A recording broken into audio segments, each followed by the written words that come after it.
अमरावती जिल्ह्यासाठी अतिशय वाईट बातमी आहे। हातीपुरा येथील निधन झालेली व्यक्ती तसेच त्यांच्या संपर्कामधील तिघांचे थ्रोट स्वॅब रिपोर्ट हे यापूर्वीच पॉझिटिव्ह आलेले आहेत। त्याचप्रमाणे याच कुटुंबातील एका ज्येष्ठ महिलेचा रिपोर्ट हा पॉझिटिव्ह आला असून त्यांच्यावर सुपर स्पेशालिटी रुग्णालयामध्ये स्थापित असलेल्या कोविड रुग्णालयामध्ये उपचार होत आहे। त्यानुसार अद्यापपर्यंत प्राप्त थ्रोट स्वॅब चाचणी अहवालानुसार जिल्ह्यातील पॉझिटिव्ह व्यक्तींची संख्या एका मयत व्यक्तींसह 5 वर पोहोचलेली आहे। दिनांक 11 एप्रिल 2020 रोजी जिल्हा शल्यचिकित्सक कार्यालयाकडून जो अहवाल प्राप्त झालेला आहे तो असा आहे। थ्रोट स्वॅब तपासणीसाठी एकूण 343 नमुने पाठविण्यात आले होते। त्यापैकी 262 नमुने हे निगेटिव्ह आलेले आहेत। 57 नमुने प्रलंबित आहेत। रिजेक्टेड म्हणजे ज्यांना पुन्हा तपासणीसाठी पाठविण्यात आलेले आहे असे 12 नमुने आहेत। एकूण पॉझिटिव्ह रिपोर्टची संख्या एका मयत व्यक्तीसह एकूण 5 झालेली आहे। जे एक पेशंट अगोदर पॉझिटिव्ह आला होता त्याचाच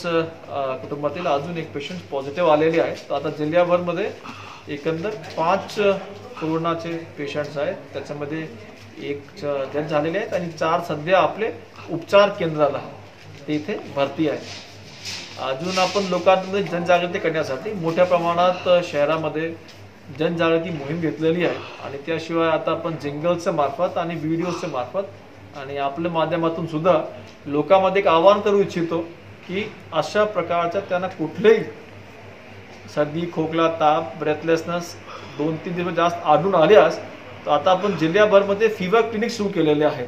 त्यांनी या नजीकच्या फीवर क्लिनिकला किंवा आपले सिव्हिल हॉस्पिटलला इकडे यावे जेणेकरून त्याच्यामध्ये योग्य तो उपचार आपल्याला करता येऊ शकते।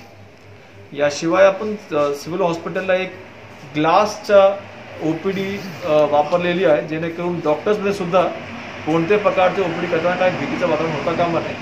आणि आता एक आपण ग्लासचा केस पण बनवलेले आहेत व्हेंटिलेटरसाठी जेणेकरून त्याच्यामध्ये सुद्धा जे धोका आहे तो थोडा कमी होऊ शकतो। अमरावती शहरामध्ये एका पॉझिटिव्ह रुग्णाचा आणखी समावेश झालेला आहे आणि अमरावती जिल्ह्यासाठी अमरावती शहरासाठी ही एक चिंतेची बाब ठरत आहे। Vidarbha news bureau Amravati.